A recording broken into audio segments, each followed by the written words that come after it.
What's poppin', people? It's your boy Shaq and Chaudhry. And oh my god, we are here.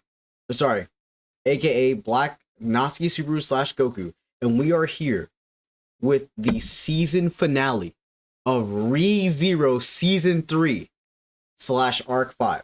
I already know about the announcement, but we're not gonna talk about that right now. Right now, we're focused on the last episode. So, we're going to react to the announcement for that next thing after this. So, in the meantime, not gonna hold you guys. I'm bricked up. He's bricked up. You're bricked up. We're bricked up. Let's be bricked up together as we watch the finale of Season 3 of ReZero. Huh. Huh?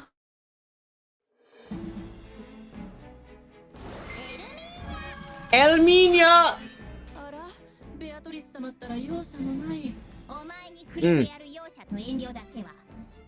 Something that people don't know from the anime. The only other person that remembers Rem is Beatrice.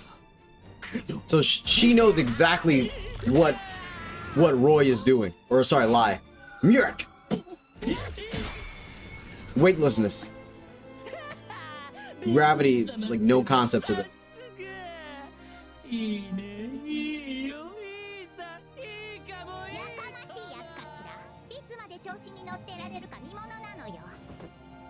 She's just holding Auto. Oh damn! That's a big bitch!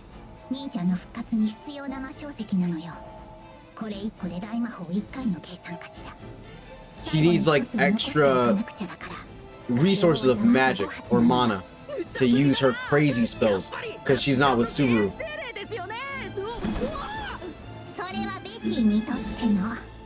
Oh, she's like, yo, that's a compliment that I'm Subaru's contractor spirit. Alminia is what they were using against the Great Rabbit. Oh, let's go! The fake out! Damn! That mana contraction? Ooh, it still hurt though.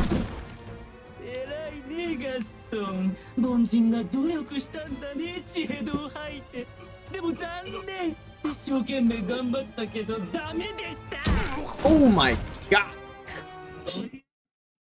Don't do it to yourself.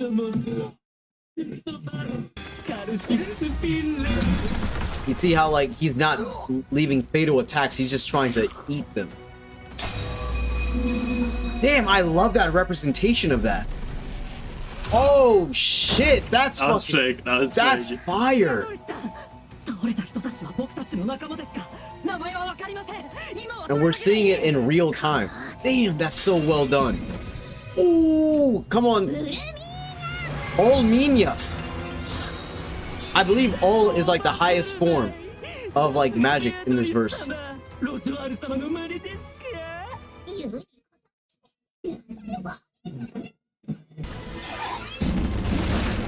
Not gonna lie, if Roswell was here, a lot of shit would have gone differently. Oh. Whoa. Yep. So, and that's how intelligent Bayako is. She purposefully made sure she was able to get mana crystals to make up for her not having Subaru's mana as a resource. So she's like, oh, I want to cast my spells? I'm gonna have the mana crystals to do that shit. So she can, it's showing you how self-independent or self-reliant every member of the camp is. Ooh.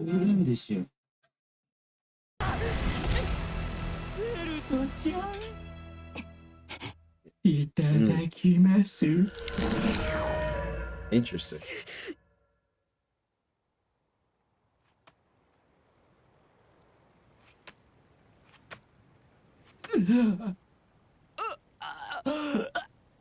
It's fucking him up. Don't hesitate, Bayako.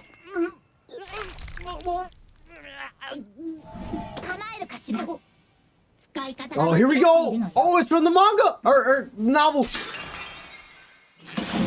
There it is.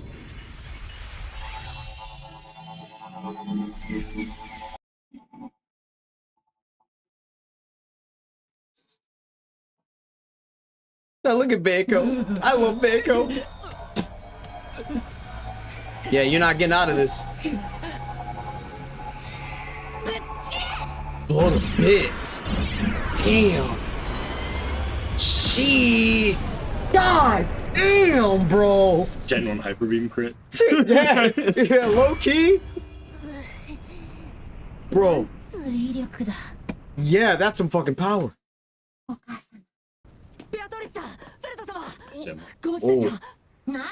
I wonder who's responsible for like that weapon.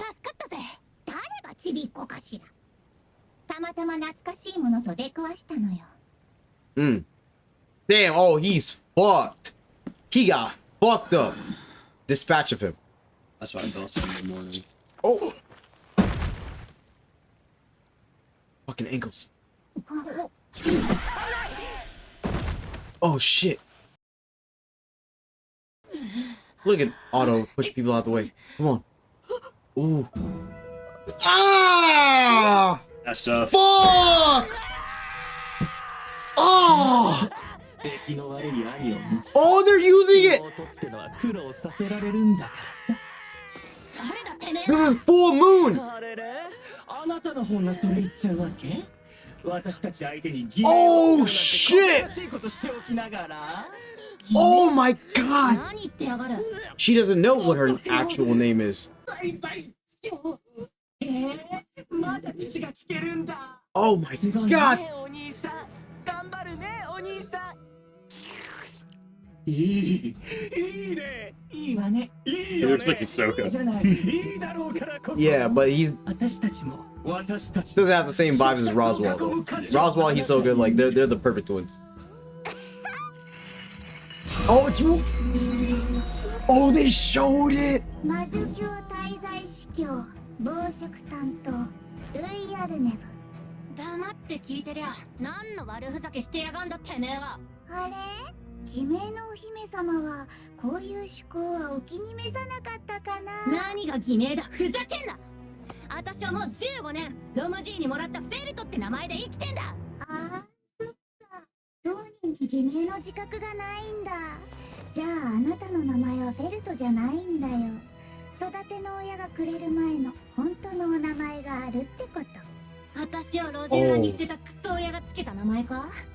Oh.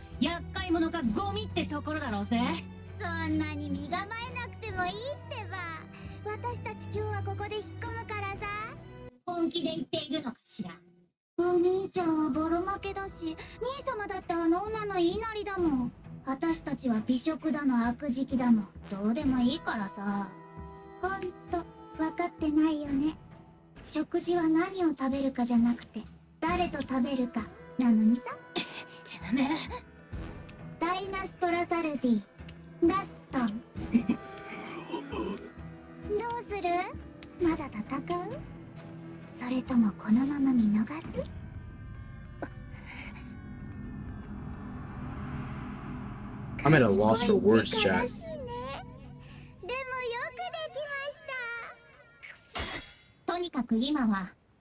Dude, Otto got his fucking shin meat ripped off.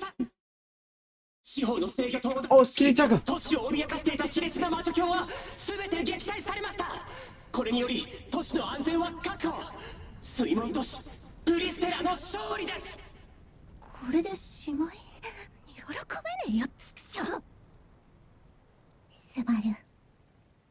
Oh my god. This build up for arc 6 is too fucking perfect.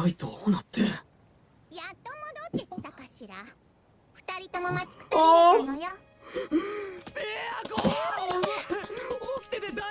Yes! His fucking daughter slash little sister.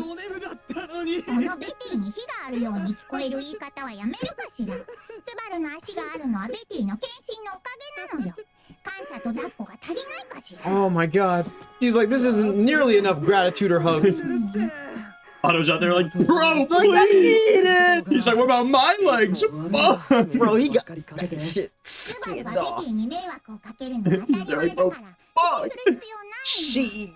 エミリアも無事で安心したかしら。お前に何かあったら兄ちゃんが悲しむのよ。そうよね。ベアトリスも心配してくれてありがとう。I love Fangirl. I love. 随分と派手にやっちまったみてえだけど。心配せんでええよ。話せば長くなるけど、これも作戦のうちやから。アナスタシアさん。とにもかくにも二人とも無事でよかったわ。夏希くんもちゃんと男の子やね。スバルは男の子よ。その評価も気になるけど。Sarge, like, I'm so silent. Like, it's. 全員ちゃんと戻ってるよ。欠員なし。うちらの None lost. さすがだぜ大将。 Yes, my boy. 男見せたっちゃねえか。当然。 My boy's chilling. Just like let him lay on the ground. He'd be ボロボ good. ロでひでえ面だぞ。面のこと大将には言われたくねえよ。Oh, I love their relationship. ガーフィールも見た目よりずっと元気みたいで。元気すぎるかしら。ちょっとは怪我人らしい方が静かでいいのよ。Oh, Mimi! She's better! Ugh. Not on his legs. He broke some bones. Not his legs, though. 男はなんか尻に敷くのがいい。 Dominate, man. で、Ah! ベアトリスちゃん No one acknowledged the honor. らしくしてほしいですね。 He's like, bro, I am Yeah, I got my fucking skin. cooked. I just got my fucking shin meat off. おっとくん、傷の具合は大丈夫なの？ It's so crazy. My Damn! そうですか。 My ちゃん goat. と治るそうですよ。 Fuck. レア子に聞い He'll be たぞ getting going through it. 危ない真似するなら一言相談しろよ。友達なんだろ。エミリア様をさらわれ、都市の命運まで背負わされたあなたに、さらに厄介な荷物を。僕は自分の友達にそんな押し付けばっかりするつもりはありません。本当に生き汚い野郎だぜ。残念ながら、暴食は取り逃がしました。でも、収穫がないわけじゃありません。何？プリシラ様が、滞在司教の一人を捕らえたんです。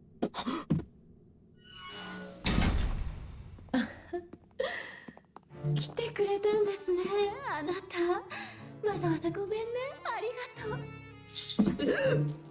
う。女の形をした精霊が、私の愛しいベテルギースに近寄るな。この状況で噛みつけるなんて随分余裕だな。スバル、この手の輩に反省とか共感とか、そんな人間らしさを求めるだけ無駄かし。危ないと思ったら、すぐ割って入るからね。お望み通り俺が話し相手だ。先に言っとくが、助けは来ないぞ。お仲間連中は全員やられるか撤退した。助けなんて期待していませんよ。そんな分かりきった話をして照れ隠しだなんて。本当に可愛い人ですね、あなたは。お前たちの目的は何なんだ。全員で示し合わせて英知の書だの人工精霊だのを要求して何が目的だったんだ。他の連中の考えなんて知りたくもありませんが、私たちが都市へ集ったのは福音書の指示です。 Chat, I'm cooked. I'm sorry. There's too much shit happening right now. I gotta write it down.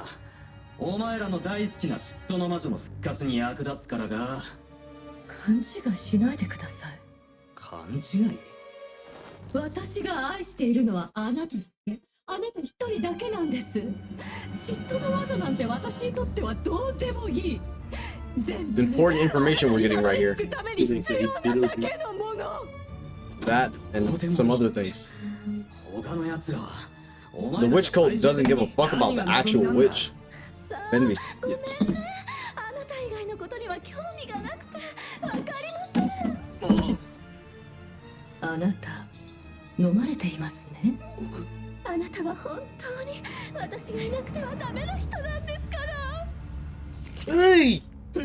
Hey! Might get it. Damn! Might get it after that. Not gonna Amelia lie. was jealous? I mean, 私おっちょこちょいな Yeah, yeah, yeah.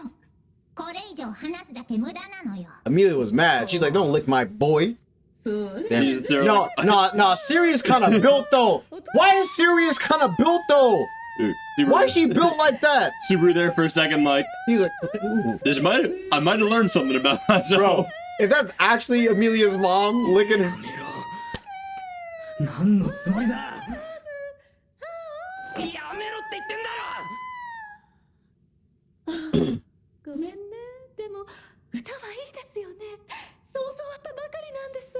お前の歌とリリアナの歌を一緒にするな。 It sounds like お前の Yoko は血が Ono. 別物だ。それは Dude, this is probably the most quiet I've been in any ReZero episode this あ season. なたの中にいる。魂と魂が溶け合い、肉体と肉体が Okay, 混ざ she's り合って explaining い it. る。だからあなたの中からあの人を引きずり出す。あの人の目覚めを一番そば。Mm. ごめんね。その日まで体と心を大事にしていてくださいね。 If anyone can, it's Subaru.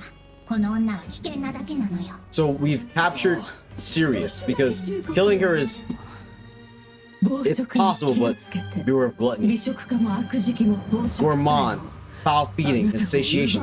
3 gluttonies. Ooh. どうよ。 I'll remember it. 何もね、ただ嫌な気分になっただけだったろう。勝手に手ぶら扱いすんなよ。一応聞けた話もなかったわけじゃない。本当かよ。兄弟連中に気に入られやすいのがね。そっとすること言うなよ。スバル、あんまり慣れ合うんじゃないのよ。なんで釣れねえな。起きるの手伝ってやったじゃねえか、ベアコ。ベティ Why が does その he 呼び call 方 her を許すの Diego? はスバルだけかしら。ああ、やれやれ。ある Hmm. スバルに伝言伝えてくれてありがとね。おう。ジョーちゃんも無事でよかったな。どうしたベアコ。 Man, あると何かあ the ったの。 allegations are. これな We're getting too much like evidence right now for the allegations. ベティが起きられたのはこれのおかげなのよ。キリタカの魔晶石。どうやってこれを。わからないかしら。そしてそれは聞くなとトーニーに言われているのよ。あるのやつ何一人で暗躍してやがったんだよ。怪しすぎるだろ。でも Oh, now we're saying he's じゃ shady? ないと思うの。エミリアさん。だっておかげでベアトリスが起きられてオットー君たちも助かったんでしょ。亡くなったら大弱りだった魔晶石も見つけてくれてね。ググかしら。 Aww. やれやれ。エミリアさんにはかなわねえ。 Chat, like it's hard to speak right now. There's too much good shit happening. 絶対ろくなことにならんよ。 But you can't really kill Sirius without killing other people. Because if she dies, she's gonna make other people die. And they may be too important to lose. そんな都合のいいことあると本気で思う。そんなのただの推測じゃない。俺はフンドから話を聞くの There's a certain person missing from this like に group なるとは思わない。 that I think is pretty important. あいつを捕まえておくのが不安って考えもわかる。どっちつかずなこと言って Interesting that they're missing. スバル君はどっちの味方なわけ。俺が言いたいのは急いで結論を出すなってことだよ。フェリス、座りなさい。ひとまずスバル殿の方が正しい。分かってる分かってるから。僕もフンドの処刑には反対です。 Yep. クリス様のこと We は can't もちろ kill んですが Wrath.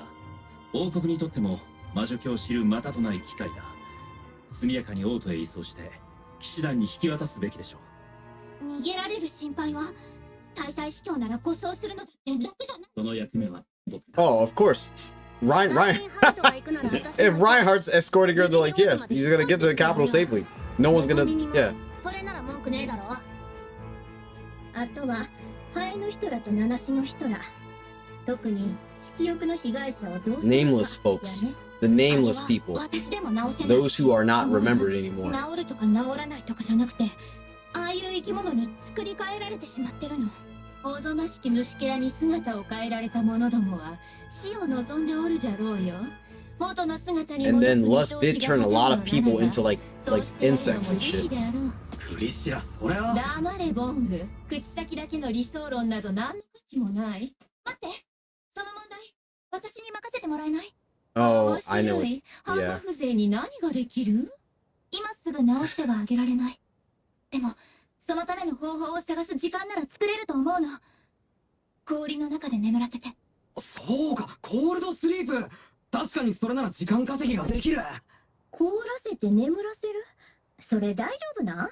ただ氷漬けにして死なせてしまうだけなんやないの？心配ご無用。エミリア様は失敗などされません。なぜなら歴史に名を残す偉人とはこういった試練を乗り越えるものだからです。随分と大口を叩いたものじゃな、歌目。仮に貴様の見立てが外れればどうなる？その時は私の首を差し出すまでこのリリアナ吐いた唾は飲まんぜよ。よい、歌目のさえずりに免じてわらわの慈悲は預けてやろう。任せて、必ずうまくやるわ。 Ooh, as like the sun comes up. やってみ Chat, せる it's が so いい。 hard, man. Like, それをもって貴様をわらわの敵と認めてやる。新しい朝は空を赤色に染める。 Garfield's okay. Mimi, Tivi, Heitaro, Kititaka's alive.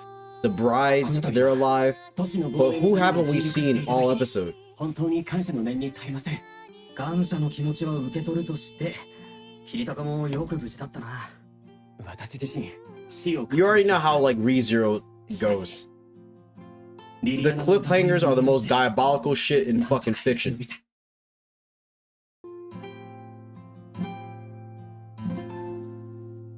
夜を追い払い新しい一日が始まる。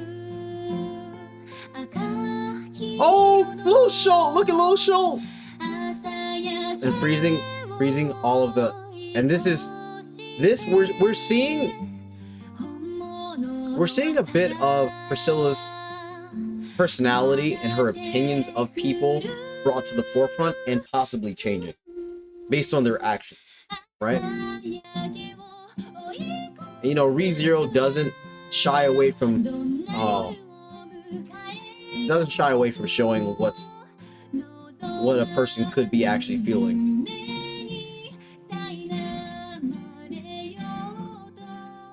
Oh my god, bro! Like this season finale is gonna be one of the best finales of any.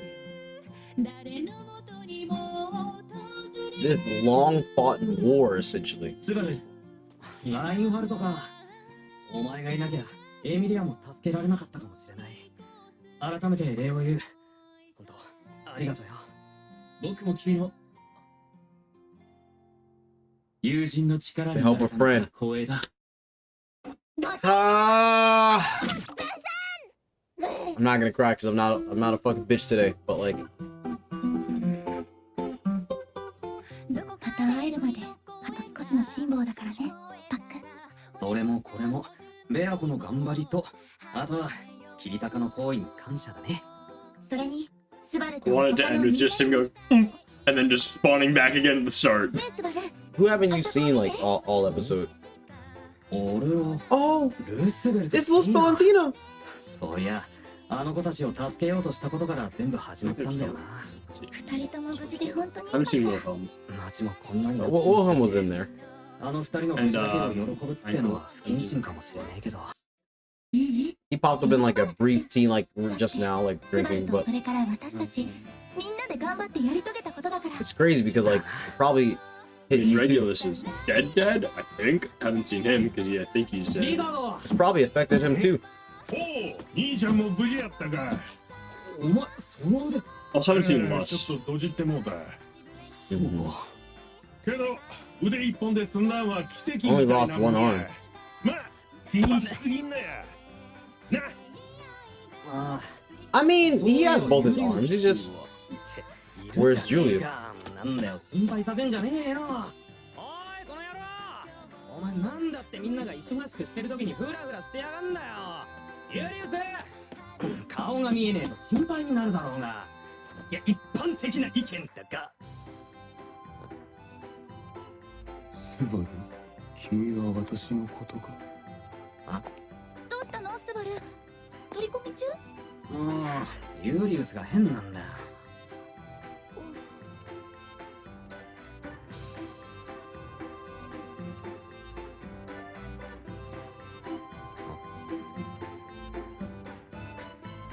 I'm not gonna fucking cry.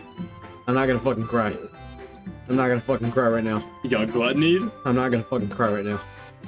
ユリウスさんってスバルの知り合いの人？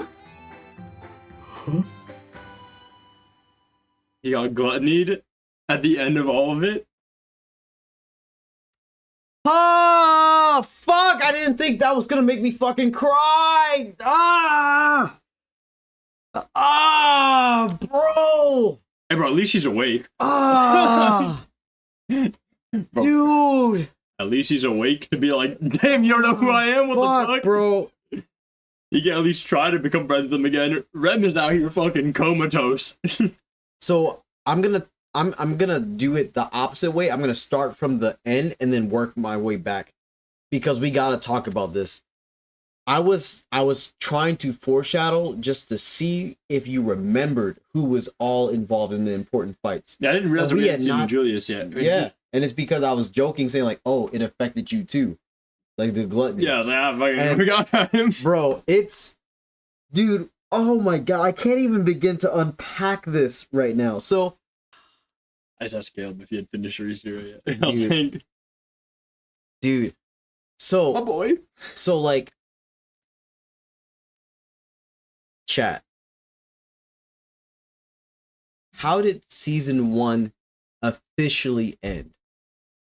Subaru realized that everyone forgot the person who had like held him up, was his pillar, his rock the entire fucking time.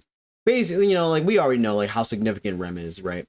For them to forget her was like devastating. Something that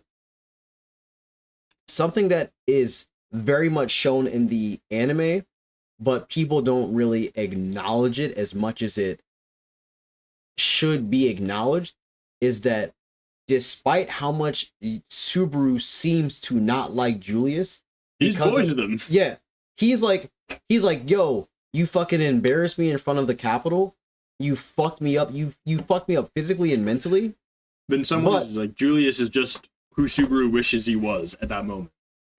Yeah, Like, like he wishes the roles were reversed, like, that he didn't get the shit beat out of him, that he beat the shit out of the other guy. Like, that Julius is, like, what a knight is, and Subaru's kind of just pretending. Like, yeah. in a And- way, it's like Subaru kind of looked up to him. Oh, And you then- can definitely say that. And for him to get gluttony, just like, hey, at least you got one boy, though. Like, at least you got like, someone. it's what makes it so toxic is that even though they have like a kind of awkward / strained relationship, Subaru like kind of gets annoyed and like easily pissed off by Julius, even when Julius is just trying to be nice and like being honorly. Like Subaru always misinterprets what Julius means and always acts on it in a weird way because he thinks he's just trying to one up him or be like cynical or sarcastic. But like Julius is just that's how like noble of a person he is. It's similar energy to Reinhardt, you know. It's like he's only trying to do the best shit that he can do, and so because of that, everyone's like, "Oh yeah, okay." You know what? Even before that, the relationship that Subaru and Julius has been being built up on since season 1 in such a way that it wouldn't be easily like dictated by one or two bad things happening to them that would hurt their relationship. It's like, hey, something bad can happen to Subaru, something bad can happen to Julius, but because they already have this preconceived foundation of how they first met, they're like, we're only going up. Subaru was solely responsible for helping them overturn the tides in the fight against the White Whale. Biggest part being when it split into 3, he like it was like, oh wait, you know what? I think like the two we're fighting down here are bullshit. It's the one up there that we got to focus on. It was him that was able to go up there with Rem's help and was like, hey, I'm on top of you, real bitch. Follow me. I can return by. And then it just followed him down. By him doing his shit and like using his ability to draw the mobbies down, the actual White Whale, that's the only way they were able to get it to come under the trajectory of the tree like made by Flugel fell on it. That's how they were able to kill it. Without Subaru, they would not have won. Julius multiple times acknowledged that like he knows like, yo, Subaru, you're the one who like took down the white whale. It was because of you. Like we are like to say that we're in your debt is like a severe understatement. Like I know that I've acted a certain way towards you and like treated you like a certain way, you did some shit, but like I want you to know, like on my honor as a knight, you're a fucking real one, and there's nothing I can do to repay you for like the service that you paid to Lagunica, the people that employ me as a knight. Yeah. So like that was the start of their relationship being actually fucking like great. And then considering that, who was it that fucking fought Beetlejuice with Subaru? It was Julius, you know? They fought together in a similar way, almost in the exact same way that Subaru and Reinhardt fought another Archbishop this season. And when you think about it, you're like, damn, wait, he really is just pulling people together. Like, of course, we know Subaru's weak. We know Subaru's, I mean, you know, with Bayako, he's a lot stronger, but like, you know, Bayako was asleep for the fight against Regulus. It was just Subaru and Reinhardt. So again, it showed like, hey, what he had to do to overcome his own physical limitations, and he used whatever he could to his like, you know, abilities to overcome Regulus, which is the strongest Sin Archbishop. But going back to the whole fight between Subaru and Sloth, bro, the only one who had like the power to combat like a spirit was the best spirit mage, or sorry, spirit knight in the fucking like knight's like whole royal guard. It makes sense. Like, of course, Reinhardt could have came in just like, but like that's not like, I mean, using him for what he needs versus using him for what like we actually need him to do. It showed like, hey, look, Julius, Subaru, they built up a relationship because they had to trust each other. In that fight, Subaru was like, hey, look, only I can see the unseen hand. So I'm going to rely on you and using your spirit arts abilities to sync our sight. Julius literally closed his eyes and was like, I'm going to fully trust you, Subaru, to see what's happening, and that's what I'm able to see with my eyes closed. And so Julius relied on Subaru in the same way that Subaru relied on Julius to fight Sloth, because Subaru's just standing there in the back. It was Julius fighting Sloth the whole time, but it was through Subaru's eyes because he can see the unseen hands. So it's like you have to have a level of trust to be able to fight together in sync like that. Julius has to trust Subaru to like know, like see, cover all the blind spots, to see exactly where to parry, where to jump, where to avoid, and then vice versa. Like Subaru has to rely on Julius's abilities as a knight to be able to like, what's most important? These three arms coming in right here, or like these two coming up from behind. Like, oh, okay, we see all of it, but like I'm focusing on this. Oh, I just noticed that. And essentially, they had complete pure trust in each other. Even though Subaru doesn't like to admit it, he actually cares about Julius. He's just very tsundere about it. He's very tsundere about it. To get to my point, there have been a lot of references where people would joke about how like, oh, like, dude, just apologize to like Julius. Just like, oh, just like go and talk shit with Julius. Even in season 3, we see that when Heinkel first got introduced and was talking shit to everybody, and then like everybody was getting like visibly like mad when he was saying like, oh, the source saying Reinhardt, like, oh, the one who like killed the fucking previous source, they like talking all this shit, drunk as fuck coming in. Like no one was like really doing too much or saying too much. But like after Subaru was like, dude, you're a fucking piece of shit. Shut the fuck. Who are you, bro? And then you're like, yo, I'll cut your fucking head off, whatever. And then it's like Julius like, yeah, vice captain, like we're not on duty right now. You have to respect like our boundaries, like who we are, like what we are. You can't give me any orders right now. And that's like my nightly way. Okay. So to keep building up on that.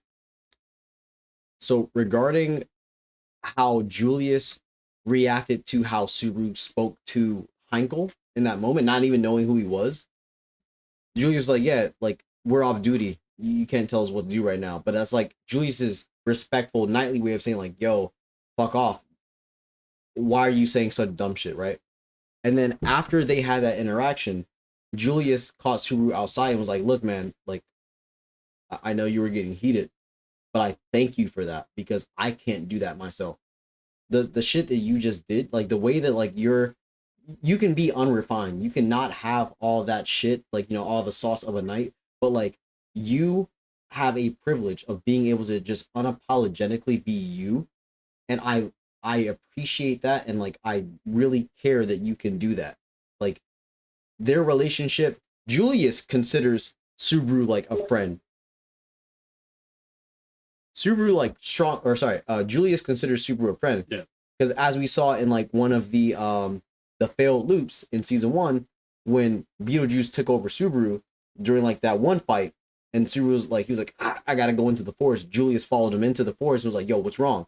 And then he was like, yo, like he basically turned into, you know. Yeah. And then Felix came and was like, yeah, I don't know what to do. And Julius was like, I don't know what to do either. And like Subaru's coming like to the forefront. His soul is like, yo, I can gain control, kill me. And he's telling this person, he's telling Julius, yo, to kill him. Like, me. after Julius was like, went through all this shit, was like, Subaru was the reason why they just overcame this great fucking like travesty that has been like plaguing the world for the past 400 years. And they're looking you in the eyes and saying, and he's kill, like, kill me. It's like, that is the most fucked shit. And then he was like what we saw in the second trial in season 2 was that Julius was like, I just want to call you my friend, as he cut him down. Yeah.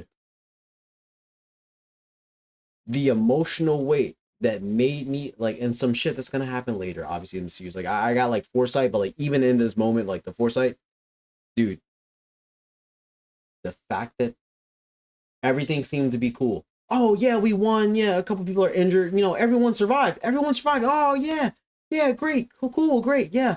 Oh, Ricardo, you're doing fine. Yeah, we remember that Ricardo was fighting with Julius against one of the gluttonies. Yeah, and we're like, oh yeah, great. Cool, Ricardo, you're cool. Like, you know, you're bandaged up, but like, you're cool, you're great. And then we just see Julius in the dark. No one's around him. No one. Like, and then like Subaru's like, bro, like Julius, like, what are you doing? Like, we won. Like, get out of here. Like, you should be excited. Come on, man. Like, what's up? And then Julius is like, you know who I am? He's in the face like the shirt. Like oh.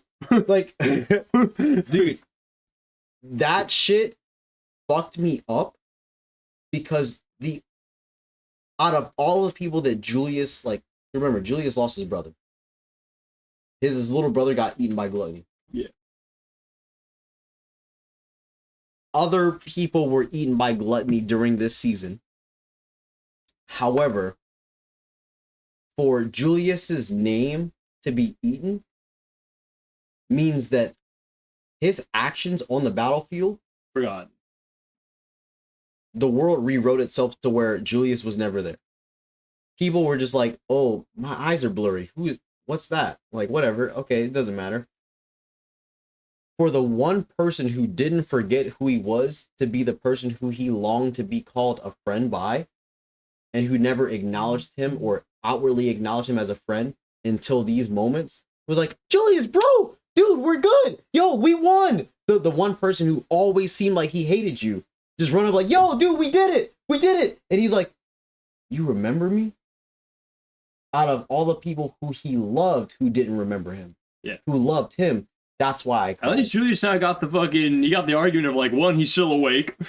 Well, because like, you got Subaru, you got Beatrice, and then he also has like, now that like people know what gluttony does, he can at least be like, boys, I got eaten. But like yes, it's just like it. When you're watching this or seeing this for the first time, it's like gluttony strikes again. Hey, at least he didn't get the REM treatment. So like the REM treatment would have been his memories being eaten and his name. In this context, only his name was eaten. So because his name was eaten, his name was erased from the world. And if his memories was erased from the world, that's where he's like, you know? Yeah. But in this context, it's like, it's so fucking dirty. It's so fucking dirty. Because as we saw, the gluttonies, well, actually, this is how we can work backwards too. the gluttonies, there are 3 of them. We see that now. By the way, this was like a full 24-minute episode. I gotta look at this one more time because like this. Look at it. Yeah, he's just there like, damn, I got noticed. Let's go. He's just happy Like, to be there. like this shit actually like this shit fucked. It fucked me up. Oh, he lost his wrist. Okay, his hand. Basically a miracle. I only lost one arm. Just like really like lock into the. Yeah, bro. He 心配させんじゃねえよ。お前なんだってみんなが忙しくしてる時にフラフラしてやるんだよ。ユリウス Look at how his expressions change. 心配になるだろうが。いや、一般的な意見だ。スバル、君は私のことか。取り込み中？もう、ユリウスが変なんだ。And see how like Amelia's like, I yeah, he's there like, please. and it's always Amelia who realized that motherfucker's memory's been ate.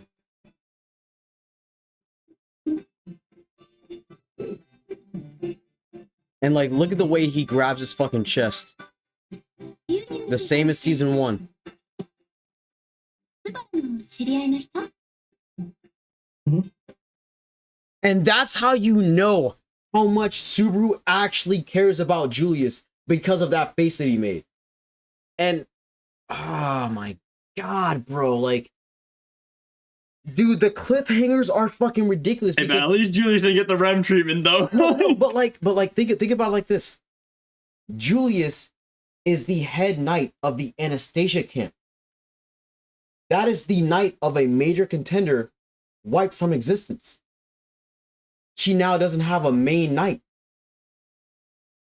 And it seemed like there was some shit that was being weird with her, and no one remembered like that she can do certain shit.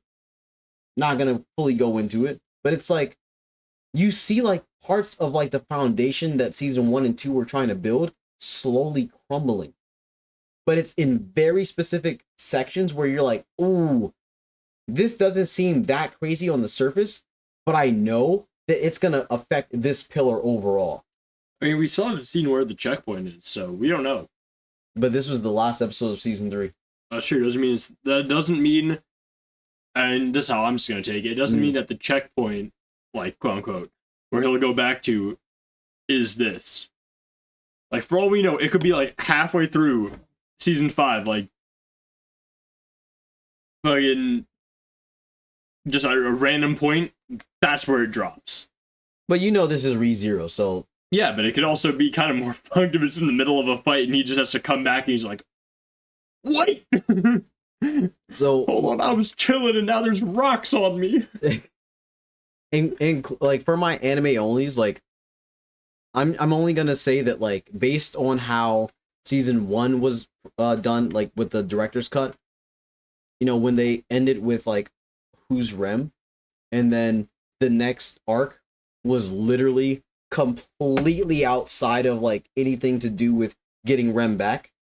It's like, okay, Rem's been fucking MIA for 2 seasons.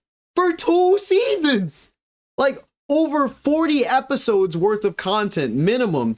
Rem's still been asleep. That's been a permanent thing. Yeah. That's like She's been getting cooked. That's the most cooking, I guess. Slow roasting. Oh yeah, like it was like the first major permanent like. And the thing I was talking about, I still believe is a fucking thing of like Amelia. Like this is something that we were talking about off a couple days ago. I still don't think that like I think there's something off with Amelia and her character intentionally of like she should not be as beloved as she is by everyone in the show. Well, she's only liked by like Subaru. But it feels so artificial, and I think that's intentional because like Rem was out here putting in the work, and then Amelia just gets to be there. And I don't think that they wrote him shoddily enough to be like, oh, he just sees attractive girl that helped him out one time. Let me fucking dedicate my life to her, especially with like all the connections or like threads between her and the Witch of Envy, like appearance, half elf. Yeah, going forward, so on and so forth, and like how it seems like most of the checkpoints that like Subaru can go back to happen where either a roadblock between him and Emilia or something beneficial to him and Emilia's relationship seems to then like that's a checkpoint. It feels like the world revolves around her, and that's where his checkpoints revolve around. But it feels like slightly unnatural to where like it seems really intentional. So I think that's like my big theory for like something that like might pop out is just like his feelings are not his own, and that the way he feels about Emilia were not necessarily things that he wanted to do, but like just something about him changed, like some greater force or something about the Witch of Envy made him feel like that, even though he doesn't realize it. Because there's no way that Rem did so much more and got half the fucking effort. That's why she's best girl. What I'll say is like for my anime onlys, dude, you guys may be surprised. We do not get a lot of follow-up for a lot of shit. Like, to where we are right now, there's shit that we get like a lot of like, oh, so like this was like, you know, there's a lot that we're like, yeah, we still don't know what the fuck this means. We still don't know what the fuck like is up with this. We still don't know why this thing happened the way that it did. Like, there's so much shit that we still don't know. Like, it makes it hard but easy to talk about like certain theories, right? Now, regarding like that the shit with Emilia, so like there's literally no spoilers in this, like what I'm about to say, but we understand that for Subaru, one of his main goals is to make sure that Emilia becomes the queen or the king, right? And so he's gonna keep making sure that she stays alive to become king/queen, right? But something that we learned in season 2 is that Satella wants Subaru specifically to come and kill her. Yeah. What you could potentially deduce from that is that by Subaru's goal being to keep Emilia alive to become queen or king may have something to do with potentially being able to kill Satella. That's like a pretty modest inference you can make. It's like, okay, you know, I mean, like there's a connection there. Yeah. And like all the things of like Emilia looking like Satella, being the same race as Satella. Yeah, looking exactly like her. And it's like, and also the fact that Satella seems to like be involved with Emilia pretty much like they've blatantly said it. And like I'm an anime only, but like it feels like pretty obvious there is a link between the two. It's just that it hasn't been said what that exactly is. Of like what their relationship is, whether it be like, I mean, going on like some, trying to think of like some tropey things versus like not super tropey things for anime of like, is Emilia like the reincarnation? And then it's like, oh, once Satella like unsealed can go back and have like a body again. And then be like, I'm out here, which is why Emilia can't get killed because Satella wants to return to a body and then be able to do whatever the fuck she wants. Seemingly involving Subaru, considering he has go back in time. And I love ReZero power. So I love, dude. There's so much mystery to ReZero. Like, I love how season 1 there was so much build up for like, oh yeah, the Satella is like, she's like the Witch of Envy. She's the one who like almost destroyed the entire world 400 years ago, right? She consumed half of it. Like, that's what it was said in lore, right? And it was also said in lore that Satella killed all of the other witches, but we find out in season 2 that wasn't true. That they essentially, they weren't all killed by Satella's hands. Things happened and they individually died. But what I find very interesting coming from an anime only perspective would be season 1's like red herring.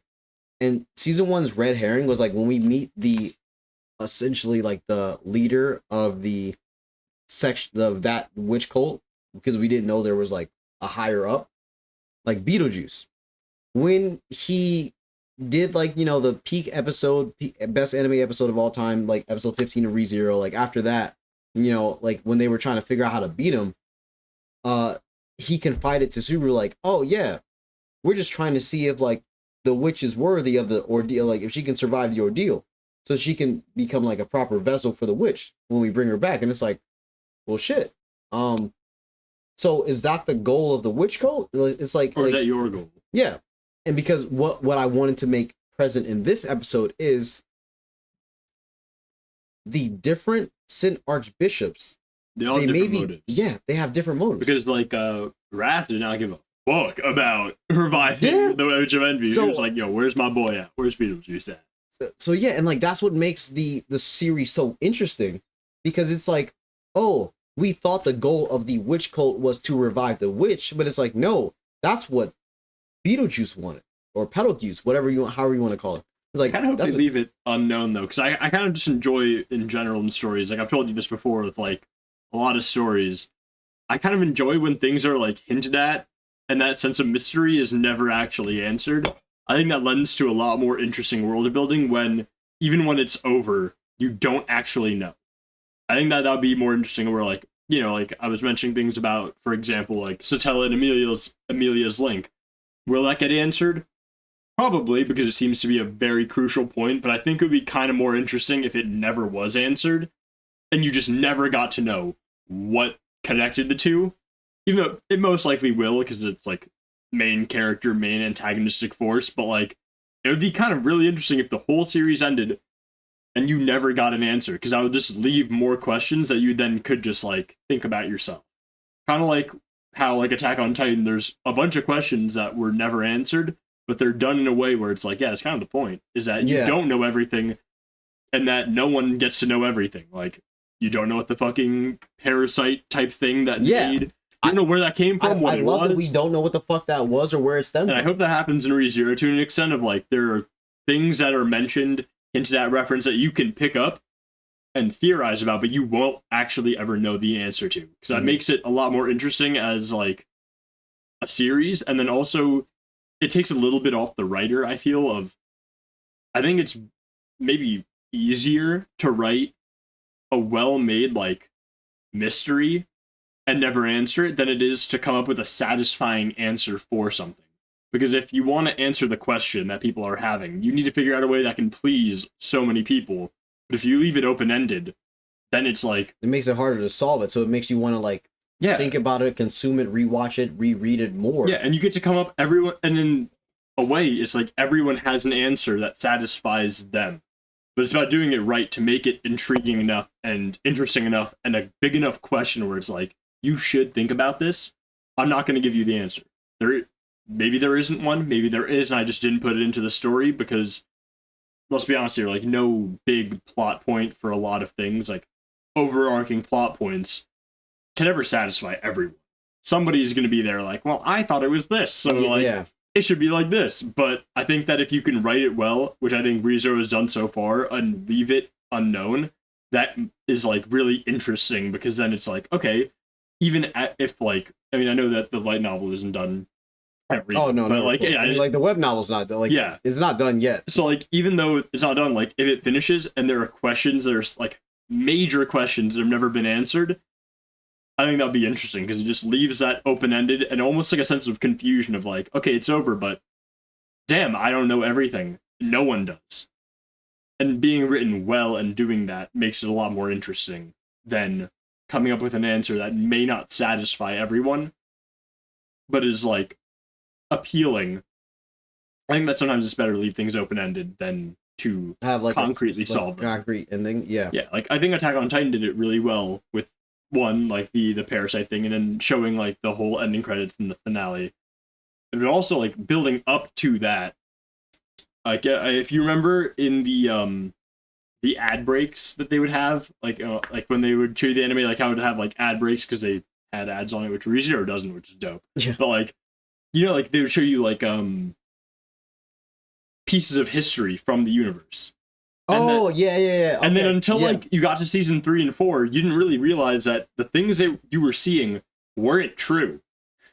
Like there was one that was all about Ymir, and it had her as this hunched over like large witch lady. And then you realize that that is actually propaganda. That's misinformation that in season 4 you see the other continent believes, but isn't true. And so it misleads you constantly, because it's like, what is the truth?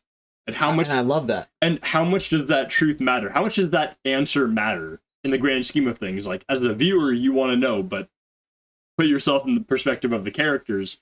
does it really matter in the end of the day what the truth behind the Titans was? And how much does it like explain the world overall when like you get like these almost polar opposite perspectives where it's like, hey, if you were born in on Paradise Island and Paradise Island, you're just like, okay, yeah, you know, we're just like scared of like we're if you think that's all like, there is, like that's all there is, right? And it's like, you know, we're like living off of I'd almost say like an agenda to stay as sheep, but I think one of the and I know this is like a video about ReZero, but like one of the big points of Attack on Titan that like the main character literally shouts in our fucking face all the time that is being represented by what they actually are is the fact that the main character Eren, he strives for freedom, yet their world is built off being sheep and being confined, and that like no one is trying to like really like go too crazy in understanding what actual freedom means. It's like they want to overcome like they want to figure out what's up with the Titans, like, you know, why they exist, like, oh, what are they and shit, but like that's one step to get to like the next thing, right? What Eren wants, it's like, no, it's like fuck the Titans, I just want to be free. I want to be free. And like we can look, like, we can talk about Attack on Titan for like a minute. Get back to ReZero, like in the end of the day, like the fact that you don't, like you as the viewer do not know what that thing is that started the Titans. Like you saw it, but you don't know where the fuck it came from, what it is. And in reality, it doesn't matter. It really doesn't, because that wouldn't change the conflict between Parody and like Marley. Right. But also, I think you can take the fact of I think that there's something else that Attack on Titan does that ReZero does pretty well, which is the main character isn't meant to be right. Like, I think that Attack on Titan's ending is divisive. I think a big part that they did better in the anime than they did in the manga, because he rewrote the ending, have better dialogue intentionally, because he thought he fucked up in the manga, is that Eren isn't right and he knows it. And there are moments like in ReZero where Subaru isn't right and he knows it, and that's a moment for change.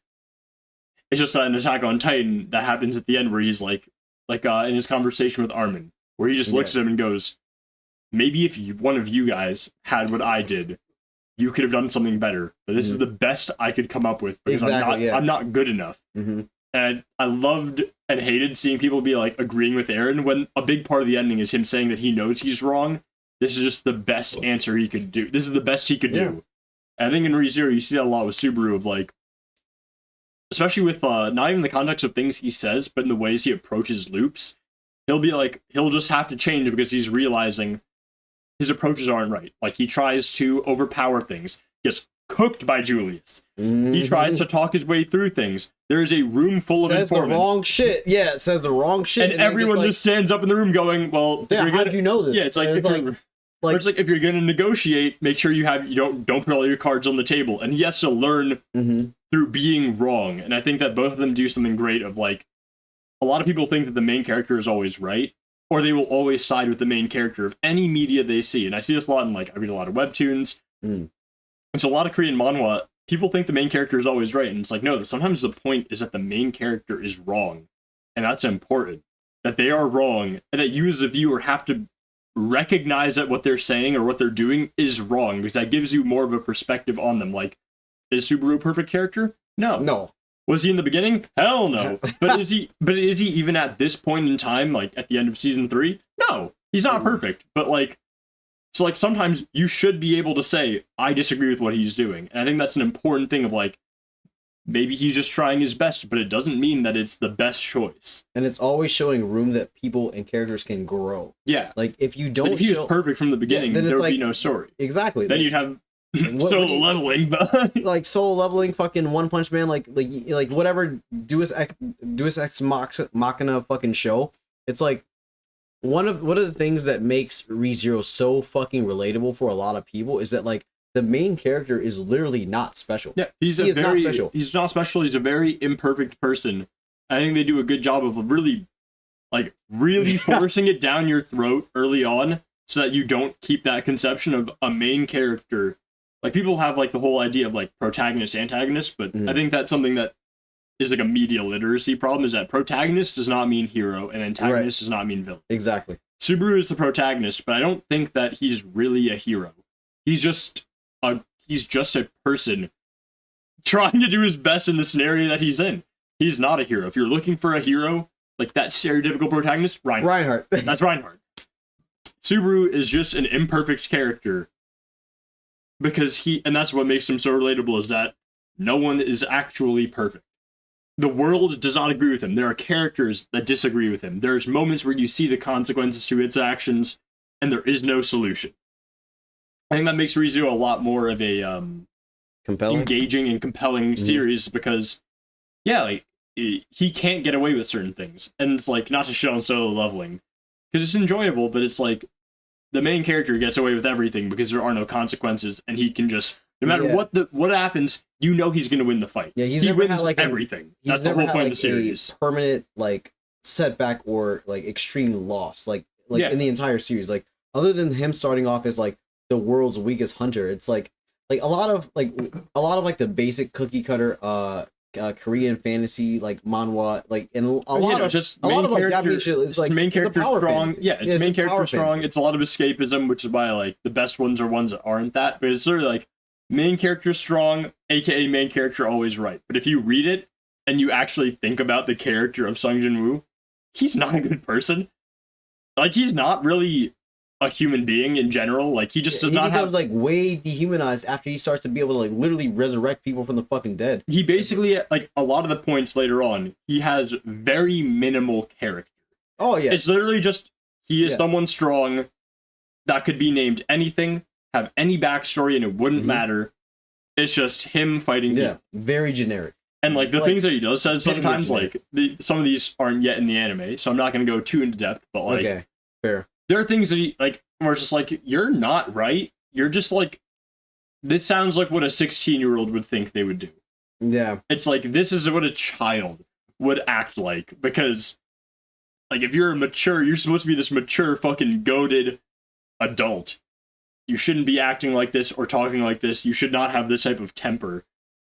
But then everyone will see it and be like, oh, well, he's cool, so fucking let him do whatever. But I think that shows like ReZero that don't do that are a lot more interesting because you can actually care about the main character and you care about the side characters. Like you were able to care so much about the side characters. Like, you recognize immediately like Garfield's like step siblings. Yeah. And it's like, again, to bring solo level, to show solo leveling, name 5 characters other than the main character. And you can't. And I can tell you right now, if they didn't exist, the story wouldn't change. There's literally one character in the entire story that matters. And it's the main one. And I think that's bad.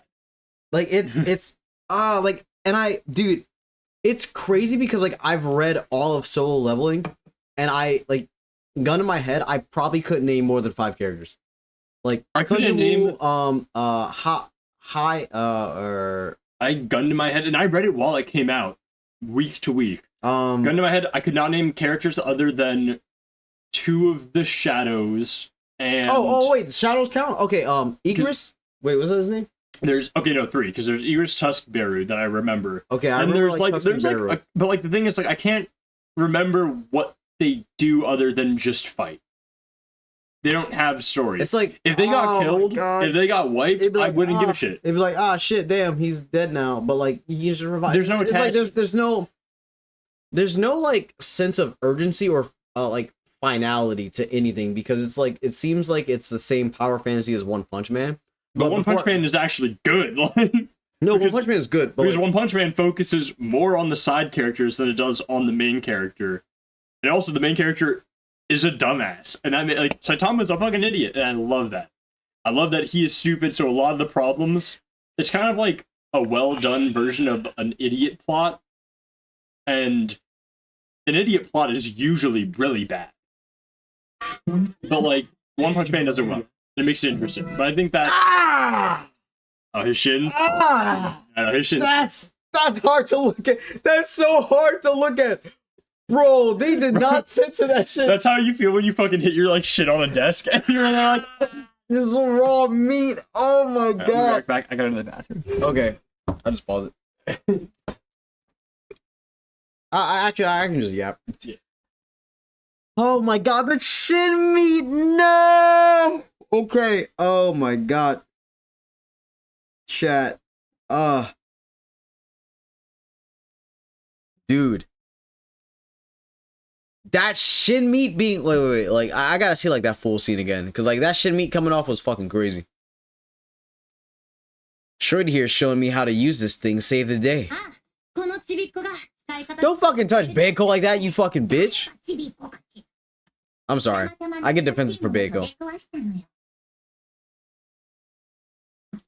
Bro was laid out, fucking unconscious.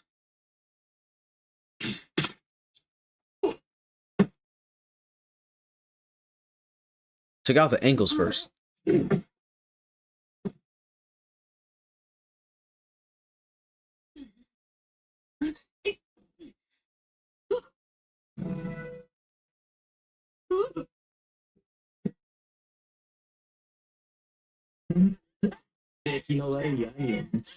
You know, having such a useless makes a little sister. Oh, Rui took oh!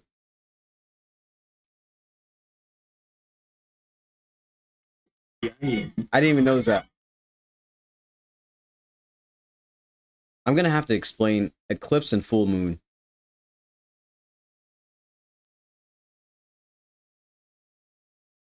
I'm gonna have to explain that. I'll wait till like my boy comes back up so I can explain it. But God, the fucking meat off his. Ah, God. You're the one asking that? Who are you? After a dirty trick like using a fake name in front of us? 夢何言ってやがる Yo, he's hanging in there though. I'm surprised he's not bleeding out from that. Ah. Nice, lovely, great, splendid, agreeable. Only positive things to say. Almost as if like you've consumed a very delicious dish and you only have the good things to say, right? Oh, this music.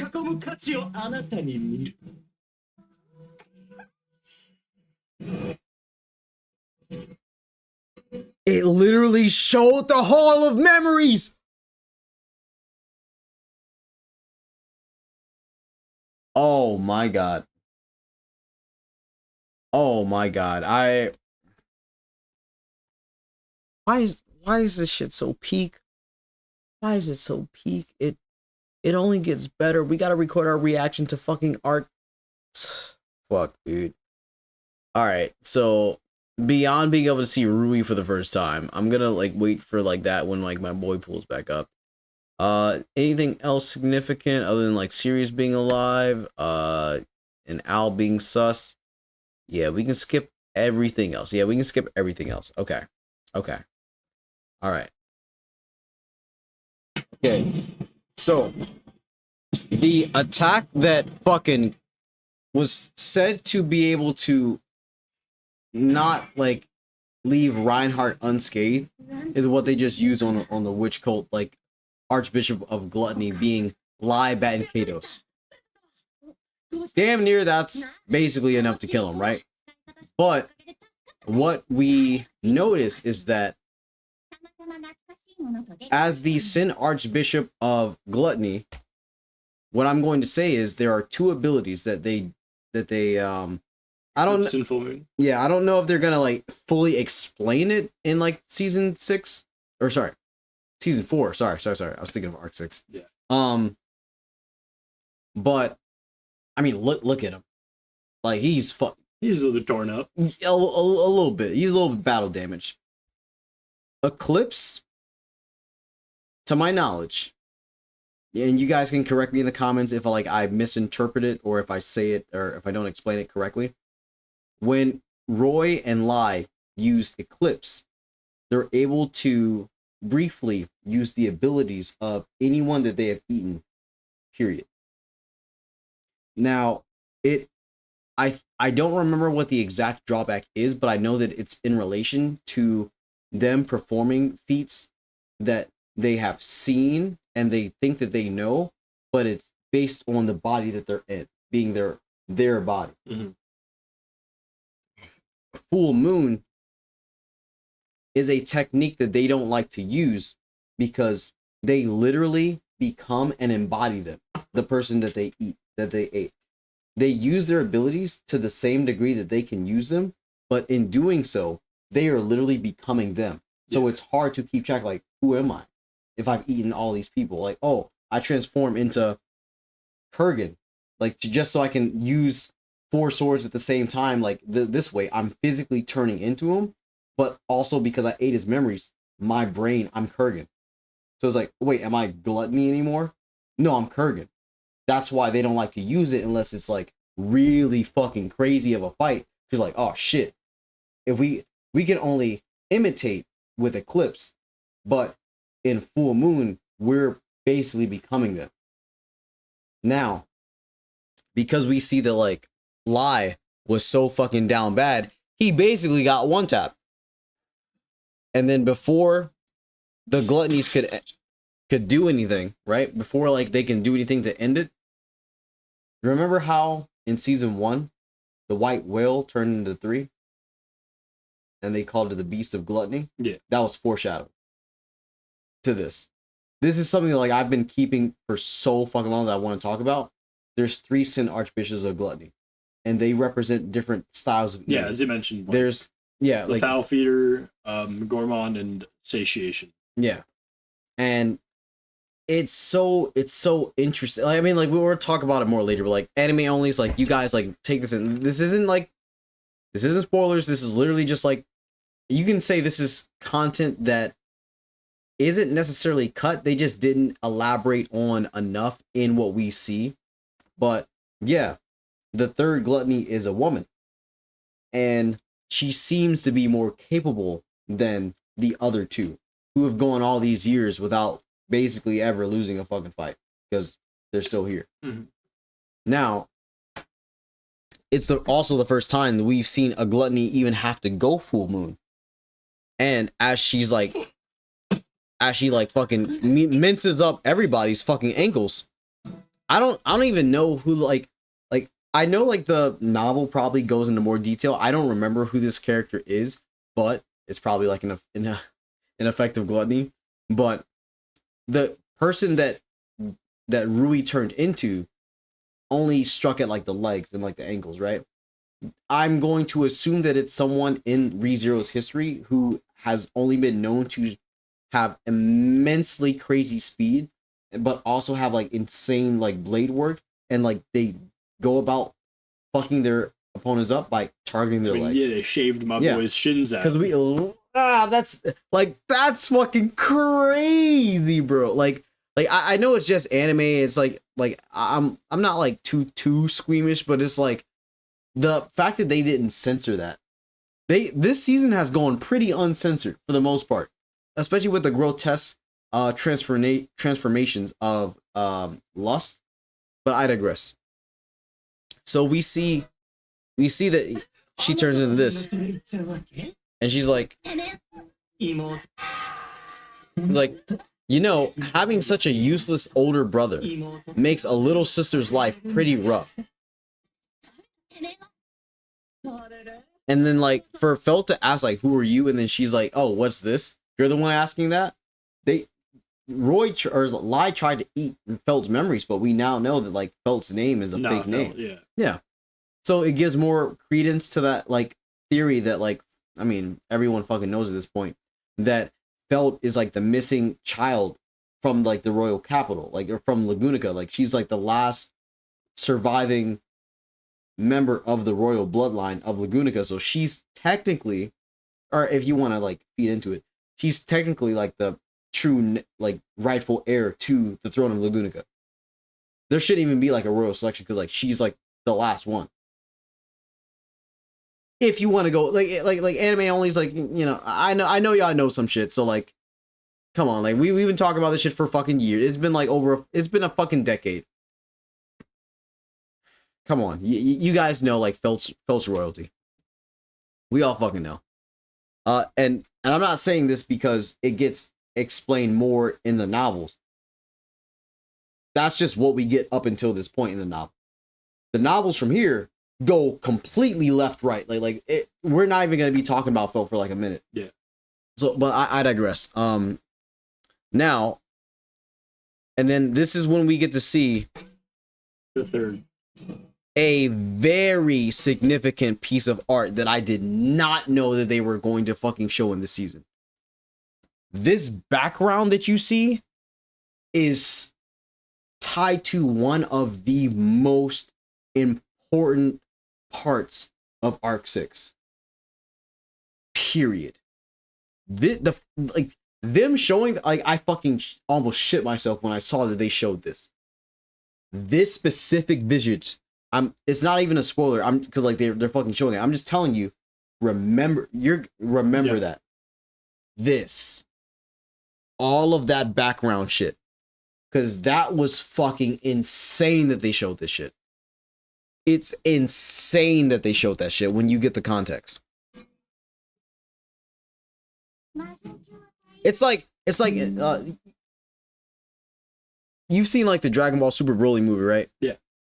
So you remember like when Goku was like fighting Broly and he was like powering up to Super Saiyan Blue and they show that like brief instance of Ultra Instinct with like the yeah, that was that.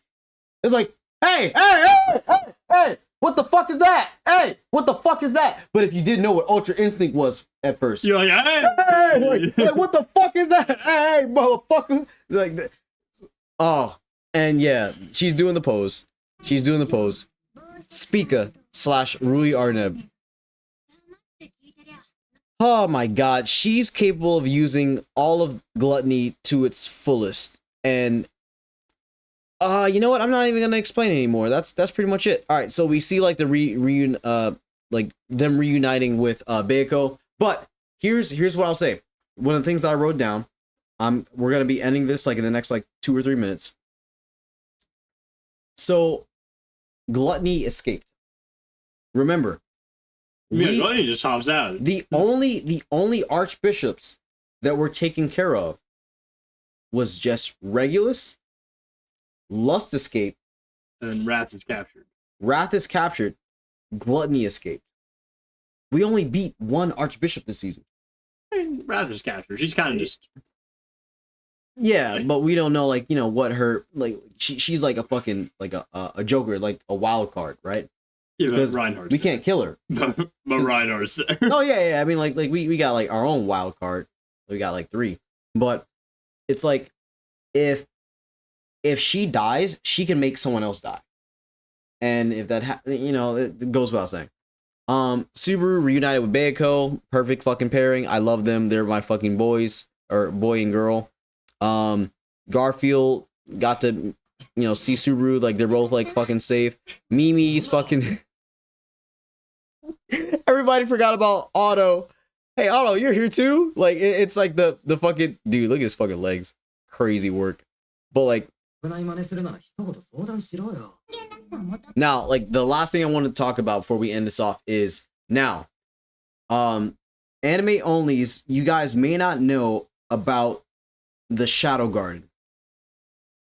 At least 2, maybe 3 times up until this point, there have been a couple loops where Subaru, when he returned by death, he didn't immediately come back. He went to this space that was described as like nothing but pure nothingness. It was just like dark. It was like dark wouldn't even describe it, right? Like there's no sensation, there's no like touch, there's no smell, there's no taste, there's no like thought. Like it's literally just like nothing. Like you can't feel, you can't like breathe, like it's just like nothingness, right? Now, okay, so Shadow Garden, no, like you can't feel any sensations whatsoever. You can only barely just think. But in that moment when Subaru was returning by death, he got caught here, and he was like, even though I can't feel or taste or touch or like really, you know, have any type of sensations, all he can do is like lust for this person who stood before him. He felt like he can be greedy because he was like the only, like he felt like he was the only one who should like be with this person. He felt pride in that this person was like there to be with him, right? Like he felt like wrath because like the fact that anyone can bear their eyes upon them was like going to like tear him apart. He felt like every fucking 7 deadly sin for a different reason pertaining to the existence that was there. but he couldn't fathom that existence. He couldn't Yeah. feel that existence. But after defeating Sloth, after consuming him, he was like, I may not be able to see you. I may not be able to smell you, but now I can hear you.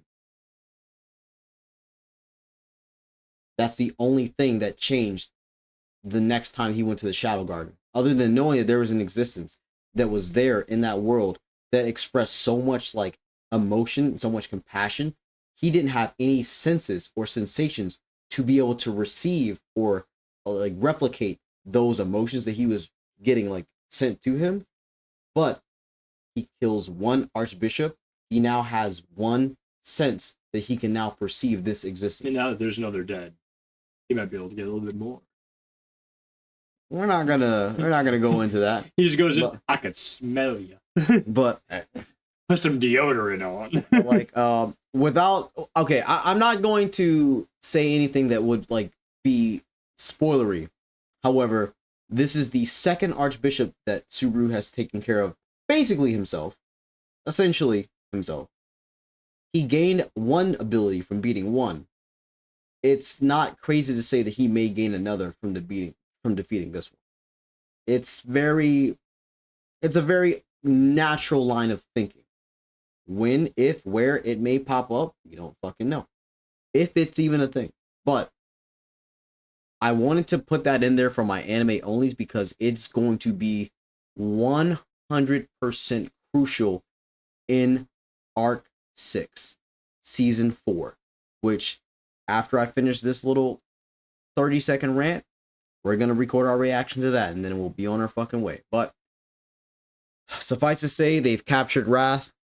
There's not much they can do in the meantime. And other than that, we're all seeing how shady Al is. And you know what? I'm just going to stop it there. This has been your boy Shaq and Chaudhry's. We're bricked up. There's so much to talk about regarding ReZero that is fucking insane. Like, this story is so fucking massive. It like we're only barely almost halfway of what's currently here. Like, we're at Arc 9 right now.